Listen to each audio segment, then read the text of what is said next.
여러분, 하나님의 사랑으로 살고 또 하나님이 기뻐하는 사람으로 사는 것이 성경에서는 뭐라고 말씀하시는지 그 말씀을 우리에게 듣게 하시고 있습니다.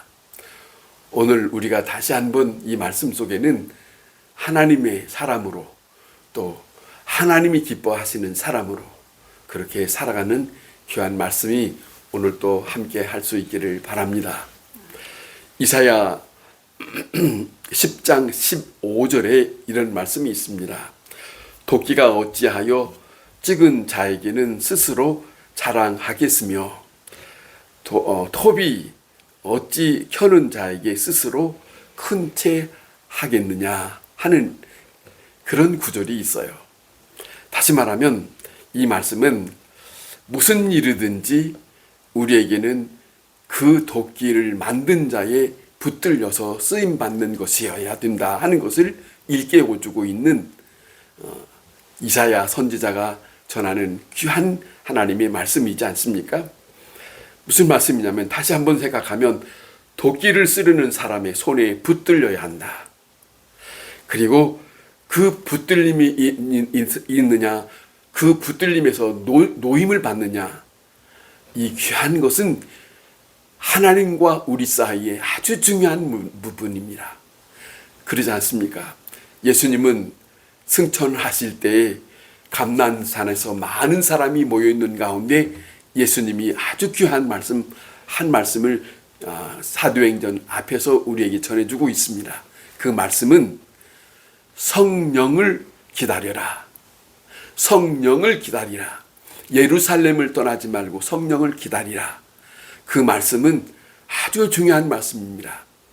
성령을 기다리고 성령을 힘입어서 성령 힘입은 자로 사는 것이 어떤 삶을 살 수 있느냐 하는 것은 바로 이거지요.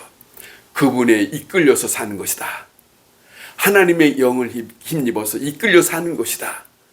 그분의 영을 힘입지 않고서는 이 땅에 어떠한 것을 감당할 수 없는 것이다 하는 것을 알고 계시기 때문에 예수님은 아주 중요한 말씀을 하셨을 것이라고 생각합니다. 무슨 일을 하든지 간에 그러기 때문에 우리는 자랑할 것이 없습니다. 내가 하는 것이 아니기 때문에. 왜냐하면 하나님이 쓰시고 그 경륜에 따라서 나를 통해서 이루실 것이니까. 그러잖아요. 전혀 자랑할 것이 없다. 그분에게 붙들려느냐, 그분에게 붙들리지 않느냐. 이거는 세상 사람들과 다른 거예요. 영적인 부분이죠. 하나님의 영으로 힘입은 사람에게는 그 영에 이끌려서 사는 사람. 우리가 사도행전에 보면 하나님의 영을 힘입어서 하나님께서 성령께서 빌립아 너는 어디로 가라. 거기에 가면 누가 기다리고 있다. 그에게 필요한 말씀을 전할 그런 시간이 있을 것이다. 그렇게 말씀하시기 때문에 이끌려 쓰임받는 시간이에요. 베드로에게도 우리에게 말씀하고 있지만은 자 고넬로의 집에 가거라. 전혀 알지 못하고 이방 사람이지만은 쓰임받는 사람입니다. 자 하나님께서 가라 하시니까 가는 거고 자 가지 말라 하면 사도행전에 우리가 사도 바울도 자 아시아에 가고 싶지만은 성령께서 가지 말라고 했기 때문에 못 갔다라고 하는 고백이 있어요. 그러니까 하나님의 사람은 중요한 것은 내 뜻에 의해서 내 생각에 의해서 사는 게 아니고 성령에 의해서 사는 것이다. 그것은 겸손입니다. 아주 중요한 겸손입니다. 자, 생각하면 요한복음 13장에 예수님께서 십자가 지시기 전날 밤에 성찬 예식을 하려고 했어요. 그런데 그 제자들이 서로 시기 질투 가운데 있어서 자, 이런 가운데서는 저들에게 이 성찬 예식을 할 수가 없을 것 같다라고 생각하고 그 모두를 앉혀놓고 예수님이 수건을 허리에 동여매고 그 다음에 저들에게 대야에 물을 떠서 한 사람 한 사람 가룟 유다로부터 그렇게 발을 씻겼다고 하는 내용을 자 베드로가 이 모습을 예수님이 어떻게 하는 걸 모습을 보았어요. 보았는데 그때에 생각하고 그때 그 일을 보시면서 생각하면서 오늘 이 본문에 그 말을 하는 거지요.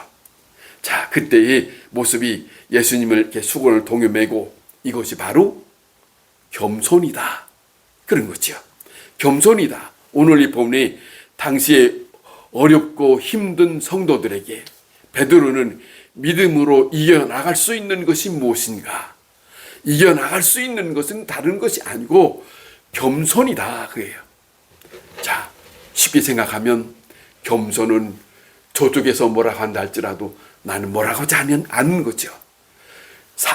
성경에 예수님도 마찬가지로 산상수훈에 이런 말씀을 하셨어요. 상대방이 오리를 가기를 원하거든 십리를 가라. 오른쪽을 맞기를 원하거든 때리거든 자 왼쪽도 대줘라. 하니 어떻게 그렇게 할 수 있습니까? 많은 사람들이 듣고 그럴 수 있잖아요. 그런데 하나님의 백성으로 사는 것은 그거라고 말씀하십니다. 그런 말씀들이 겸손이라는 거죠. 자기에게 어떤 특별한 것을 드러내는 게 아니고 그들에게 당하는 것이다. 이게 기독교의 아주 중요한 건데 이 바울이 여기 베드로도 그런 거예요. 겸손으로 허리를 동이고 겸손으로 허리를 동이고 한 말은 자기 자신의 겸손으로 자기 자신을 묶어두라는 거죠. 그러지 않겠습니까? 자, 보세요. 우리가 부르는 찬송이 많은 찬송이 있지만은 이런 내용의 찬송 가사가 있죠. 예수로 나의 구주 삼고 인애하신 구세주여 예수 나를 위하여 라고 하는 이 찬송들을 우리가 많이 부릅니다. 그런데 그 찬송을 지었던 작가가 누구냐면 클로스비라고 하는 여인이에요. 클로스비라고 하는 여인이 이분은 원래 정상으로 살았던 사람입니다. 그런데 어느 날에 눈이 안 좋아서 의사를 찾아갔습니다. 의사를 찾아갔는데 의사한테 듣는 말이 이런 겁니다. 뭐라 하냐면 죄송합니다. 내가 수술을 했지만은 시력은 회복될 수 없는 것 같습니다. 시력을 잃어버렸습니다.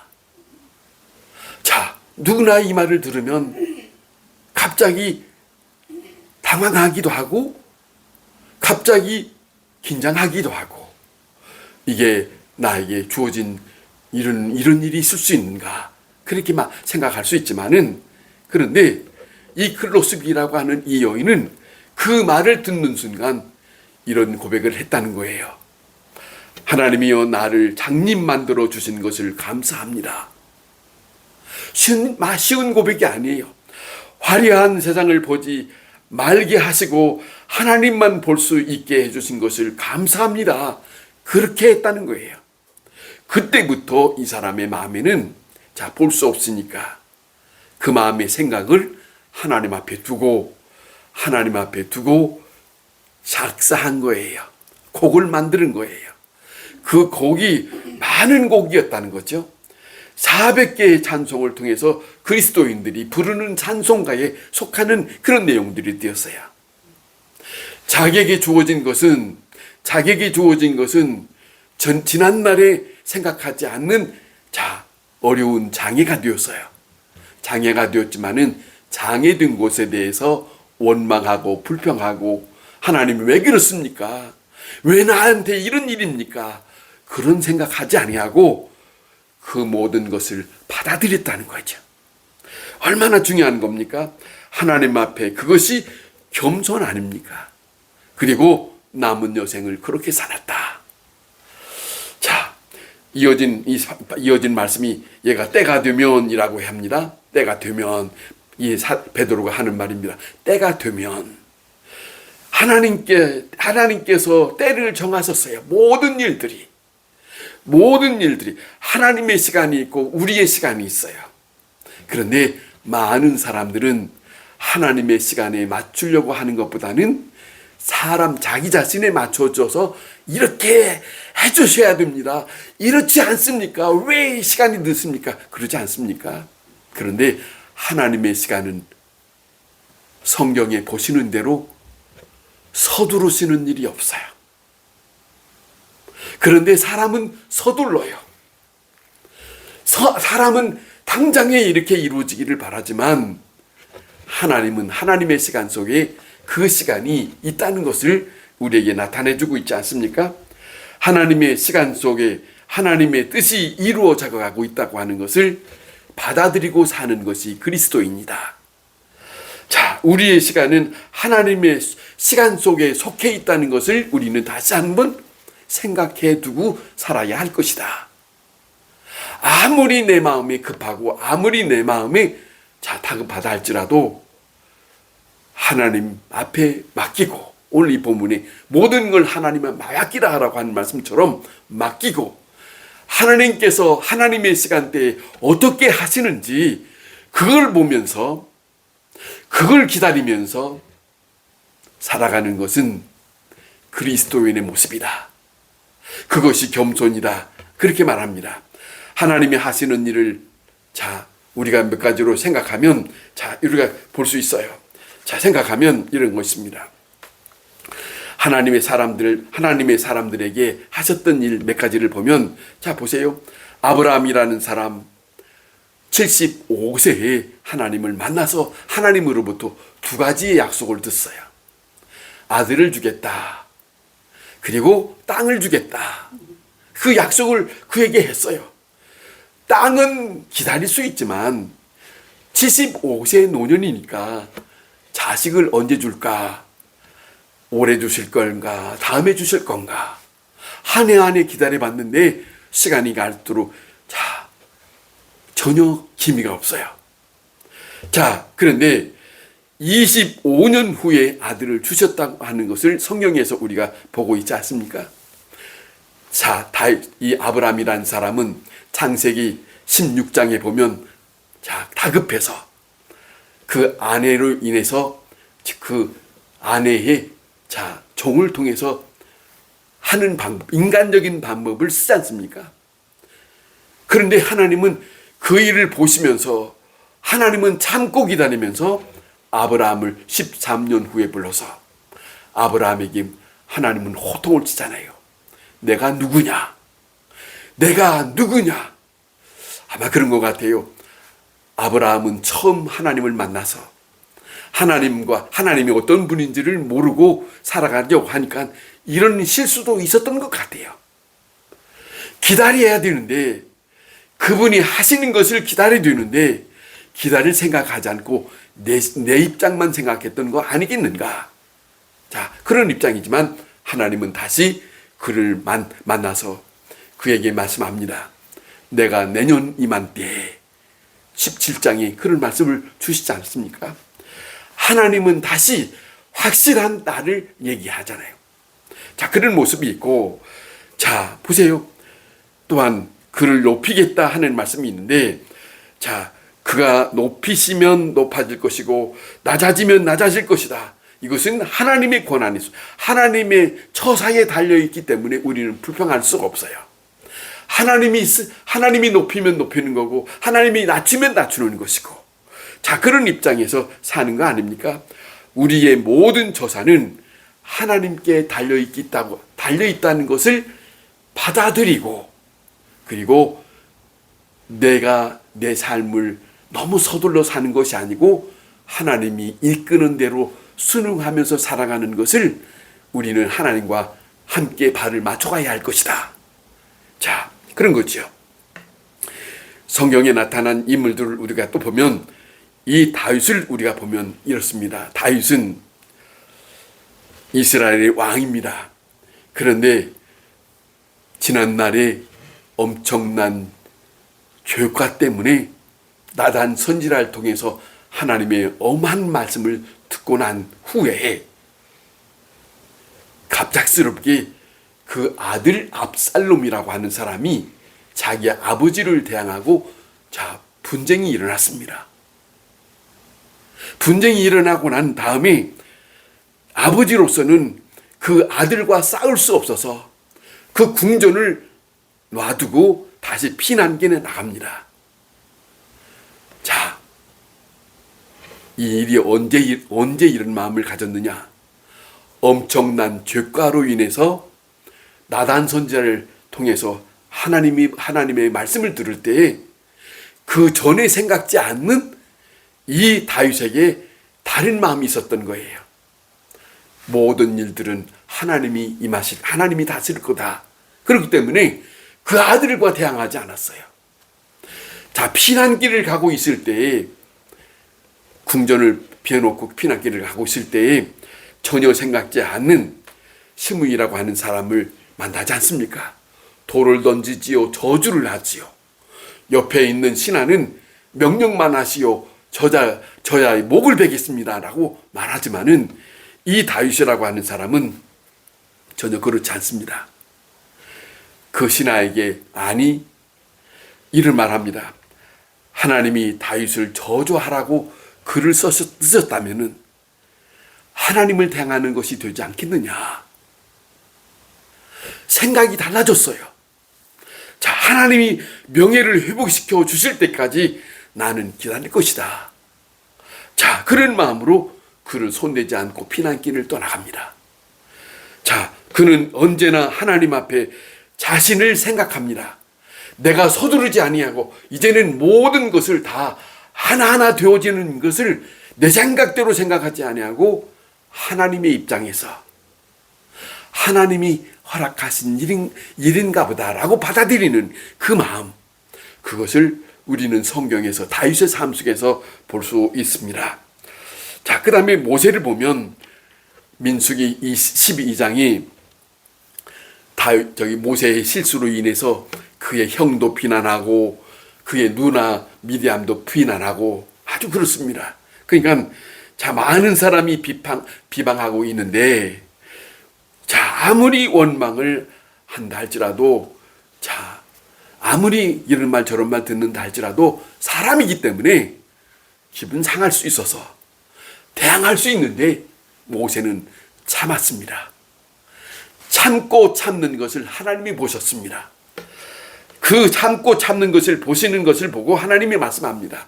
온 지면에서 이 사람처럼 온유한 자가 없다라고 하는 말씀을 성경에 모세에 대한 말씀을 전하고 있습니다. 자, 보세요. 모세처럼 온유한 사람이 없다. 다시 말하면 선행을 해서 복받은 게 아니에요. 중요한 것은 온유한 거예요. 함께 대항한 것이 아니고 함께 싸우고 내 생각처럼 인간적인 울분이 터지는 그런 마음을 드러내는 것이 아니고 참았다는 것이야. 하나님이 보셨다. 이런 모습으로 살지 않았습니까? 자, 사도 바울이라는 사람이 있습니다. 고린도 후서의 12장에 보면 그는 질병을 가지고 있는 것을 고백합니다. 그런데 자, 그를 말합니다. 나는 내버려 두면은 엄청난 교만한 사람인데, 자, 교만할 수밖에 없는 그런 사람인데, 내 자신은 내가 잘한다. 그런데 하나님께서 내게 육체의 가시 사탄의 사자를 주신 것은 아마 자기에게 견딜 수 없는 질병이 있었던 것 같아요. 그것 때문에 3번 기도했다고 하지 않습니까? 그런데 3번 기도했는데도 불구하고 하나님은 그에게 치료를 허락하지 않았습니다. 허락하지 아니한 상태를 그대로 그는 받아들이면서 자, 그는 말합니다. 그는 그것을 은혜로 받아들였다. 은혜로. 다시 말하면 하나님, 내가 하나님의 일을 위해서 이렇게 헌신하고 있는데 이런 불평을 하지 않았습니다. 나를 겸손하게 하시는 하나님, 은혜를 저버리지 않도록 하시는 하나님, 하나님의 입장에서 나에게 향하신 그 입장을 바울을 그렇게 생각하고 살았다. 이게 겸손이지 않아요?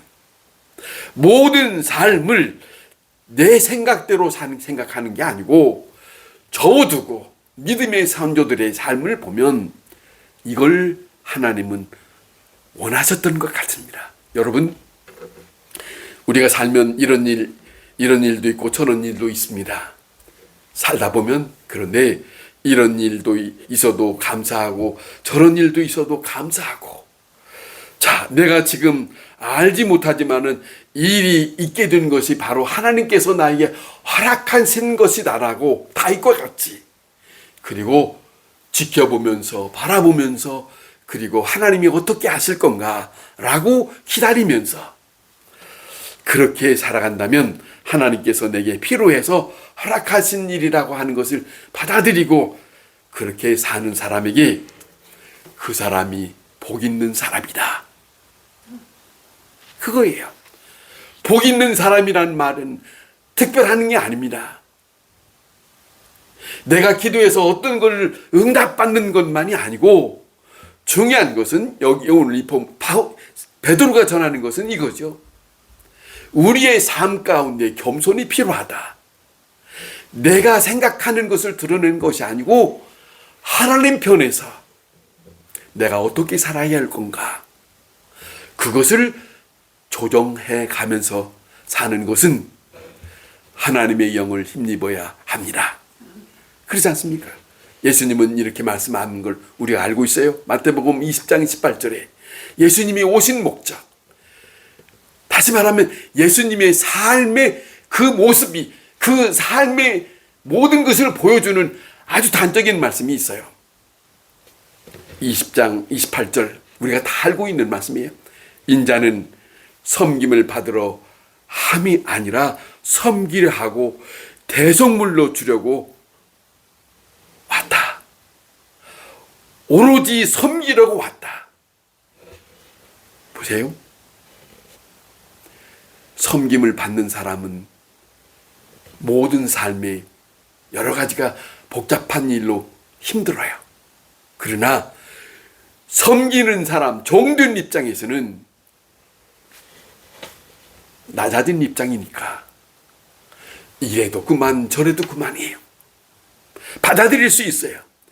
이것이 삶의, 예수 그리스도의 삶의 모습을 우리에게 보여주었고, 그러잖아요. 보여주었고 말씀하셨고, 그리고 마지막까지 십자가에 그렇게 죽으셨다고 하는 것을 사도 바울은 빌립보에서 말씀하잖아요. 종의 형체, 그 모습으로 살으셨다. 그런데 바울은 거기서 그런 말씀하잖아요. 그렇게 사신 것을 하나님은 받으셨다. 복이지요. 모든 사람이 무릎을 그 앞에 꿇었다. 섬기려고 한 게 아니고 섬김을, 낮아진 사람으로 살았던 예수님의 삶을 두고 사도 바울은 그러기 때문에 하나님이 많은 사람들에게 높임을, 예수님을 하셨다라고 빌립보에 전하고 있습니다. 그런 걸 우리는 나의 고독함과 근심과 절망스러운 것과 낙심과 원망과 그 모든 뿌리는 교만입니다. 다시 말하면 하나님께서 하나님의 영을 힘입어서 하나님에 의해서 하나님을 의식하고 살면 예수님처럼 낮아질 수 있어요. 겸손한 자로 살 수 있어요. 겸손한 자로 살면 하나님이 내게 주신 은혜로 받아들일 수 있어요. 하나님은 나를 생각하사 이렇게 하셨구나라고 감사하면서 받을 수 있어. 이 모습이 베드로는 그 당시에 어렵게 살아가는 성도들에게 하나님은 여러분에게 함께하고 있습니다. 하나님 앞에 맡기고 하나님을 의지하고 그 성령에 의해서 살면 하나님은 여러분에게 그것이 복이 된다고 말씀하셨습니다. 이 삶이 우리에게도 함께 하실 수 있기를 바랍니다. 기도하겠습니다.